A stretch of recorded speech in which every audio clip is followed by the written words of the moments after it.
Good morning. Today's topic is financial management. Its meaning and scope. Start करते हैं financial management की meaning से. Financial management क्या होता है? तो we can define financial management as the management of flow of funds and it deals with the financial decision makings. यानी कि फाइनेंशियल मैनेजमेंट क्या है? फ्लो ऑफ फंड्स को मैनेज करता है और डील करता है फाइनेंशियल डिसीजन से जो भी किसी भी बिजनेस में लिए जाते हैं. ठीक है. It encompasses the procurement of funds in the most economic and prudent manner and employment of these funds in the most optimum way to maximize the return of the owner. ठीक है. ये क्या करता है भाई? फंड्स को procure करता है, इकट्ठा करता है लोएस्ट कॉस्ट पे और उनको किस में इन्वेस्ट करता है? ऐसे एसेट्स में जहाँ उसे मैक्सिमम प्रॉफिट अर्न हो और ताकि वो मैक्सिमम रिटर्न अपने ओनर्स को या इन्वेस्टर्स को दे सके. ठीक है. तो हम इससे ये कह सकते हैं कि भाई जितना लोएस्ट कॉस्ट पे हम किसी भी फंड को रेज़ करते हैं बिज़नेस के लिए और उसका प्रॉपर यूटिलाइजेशन करते हैं तो ये एक सक्सेस की है किसी भी बिजनेस ऑर्गेनाइजेशन की. Since the raising of funds and the best utilisation is the key to the success of any business organisation. The financial management as a functional area has a got place of primary reference in every firm. इसी वजह से financial management को हर business form में एक अलग जगह मिली हुई है क्योंकि ये हर एक्सपेक्ट्स में हर बिजनेस डिसीजंस में एक अपना इम्पॉर्टेंट रोल प्ले करता है. ठीक है. ऑल डिसीजन सारे जो भी बिजनेस डिसीजंस है उससे कुछ ना कुछ फाइनेंस इम्प्लीकेशन कुछ भी इफ़ेक्ट फाइनेंशियली इफ़ेक्ट पड़ता ही है बिज़नेस में. हम अगर कोई भी डिसीजन लेते हैं तो इसीलिए हमें उसे मैनेज करने के लिए फाइनेंशियल मैनेजमेंट की ज़रूरत पड़ती ही पड़ती है. All business decisions have financial implications and therefore financial management is inevitable related to the almost every aspect of business operation. ठीक है. अगर हम विस्तार में बात करते हैं तो फाइनेंशियल मैनेजमेंट क्या इंक्लूड करता है? कोई भी डिसीजन जो कि कोई इन्वेस्टर्स या बिजनेसमैन लेता है अपने बिजनेस में जो कि इफ़ेक्ट करता है फाइनेंस को. ठीक है. The financial management includes any decision made by a business investor that affects his finance. ठीक है. अभी हम स्टार्टिंग में पढ़ेंगे भाई फाइनेंशियल मैनेजमेंट का कंसेप्ट्स क्या हैं, टूल्स क्या हैं, टेक्निक्स क्या हैं, प्रोसीजर्स क्या हैं. तो हम स्टार्ट करते हैं स्कोप्स ऑफ फाइनेंस से, फाइनेंस फंक्शन से. ठीक है. जैसे कि मैंने फाइनेंशियल मैनेजमेंट या फिर फाइनेंशियल मैनेजर की स्कोप्स पहले लिमिटेड हुआ करते थे. ठीक है. जब भी बिज़नेस में फ़ंड की ज़रूरत हुई तो फाइनेंशियल मैनेजर को बुलाया जाता था फंड रेज़ करने के लिए. ठीक है. लेकिन धीरे धीरे उन्हें एक टारगेट दे देते थे कि this much amount of fund is to be raised and required. तो उसी हिसाब से वो फ़ंड रेज़ करता था और वहीं उसका काम ख़त्म हो जाता.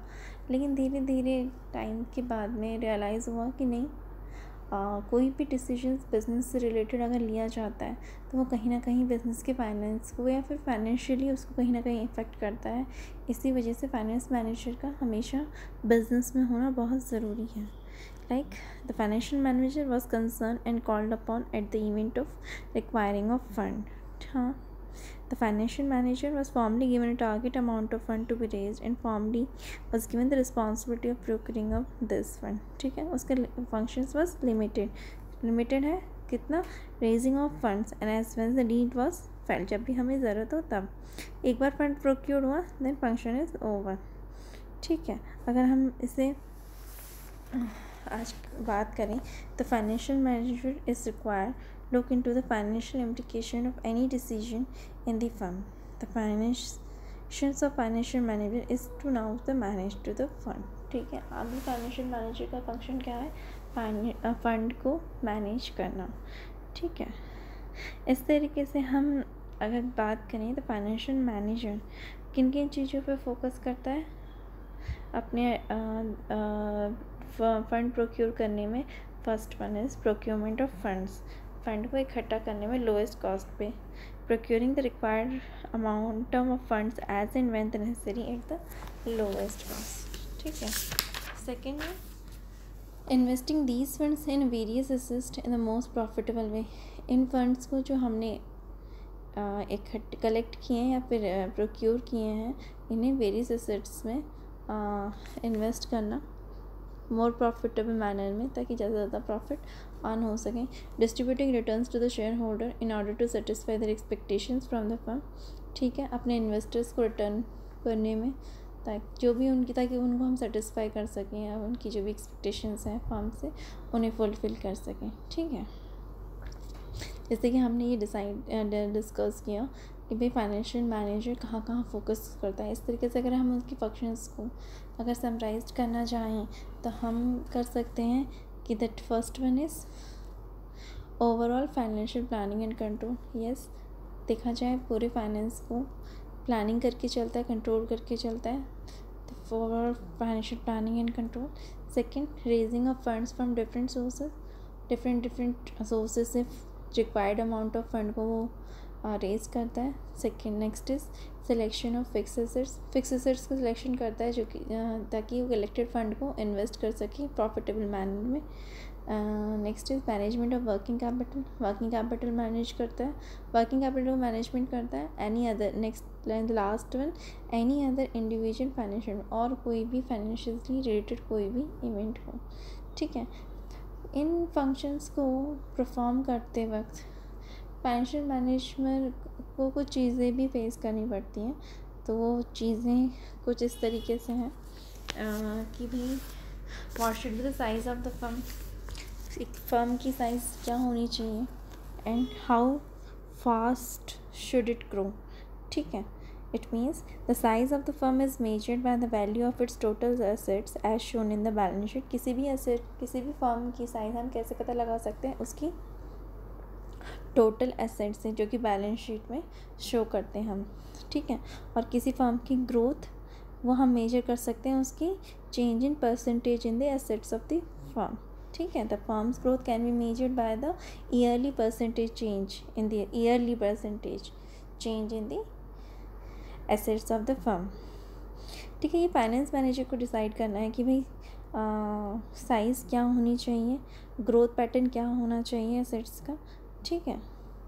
Next is what are the various types of assets to be acquired, ठीक है, कि भाई कंपोजिशन क्या होना चाहिए एसेट्स का फर्म में, ठीक है।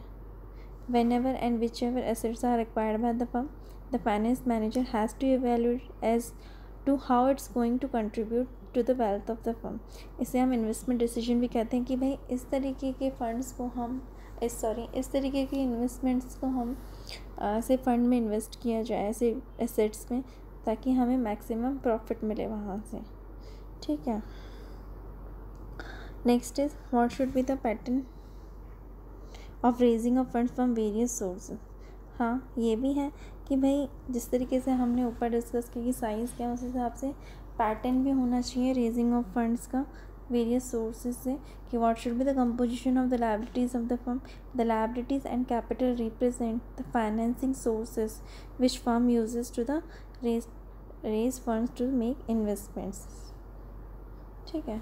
और कहने का मतलब जिस तरीके से हम फर्म की साइज़ टोटल एसेट्स से जानते हैं जो कि बैलेंस शीट, इसी तरह किसी फर्म के अगर लायबिलिटी हम देखते हैं तो उससे हमें पता चलता है कि बिज़नेस में कहाँ से फंड रेज़ किए गए हैं, और हर कंपोजिशन का फंड्स का कहीं ना कहीं बिजनेस की फाइनेंशियल कंडीशन पे इफ़ेक्ट करता है, जिसे हम फाइनेंशियल डिसीजंस भी कहते हैं। Raising of funds from these sources in varying compositions has different implication. Deciding about the best mix of liabilities and capital is refer to the financing decision, ठीक है। ये हो गए फाइनेंसिंग डिसीजन, इन्वेस्टमेंट। ये कुछ प्रॉब्लम्स थी जो कि फेस हुए, उसमें हमने इंक्लूड कर लिया फाइनेंशियल डिसीजंस भी, इन्वेस्टमेंट डिसीजन भी, ठीक है। कि 3 टाइप्स ऑफ डिसीजंस होते हैं, इन्वेस्टमेंट डिसीजन, फाइनेंसिंग डिसीजन, ठीक है। और बच गया हमारा dividend decision. Another major area of decision making by finance manager is known as dividend decisions, which deals with the of after tax profit, ठीक है, कि भाई कितना हमें डिविडेंड हमारे इन्वेस्टर्स को पे करना है, ठीक है। ऑल फर्म्स वेदर स्मॉल और big have to decide how much the profit should be reinvested back in the business and how much should be taken out in the form of dividend, that is return on capital, ठीक है। कोई भी firm हो, छोटी हो या बड़ी हो, फाइनली उसे ये डिसाइड करना होता है कि कितना प्रॉफिट वो री इन्वेस्ट करिए अपने बिजनेस में और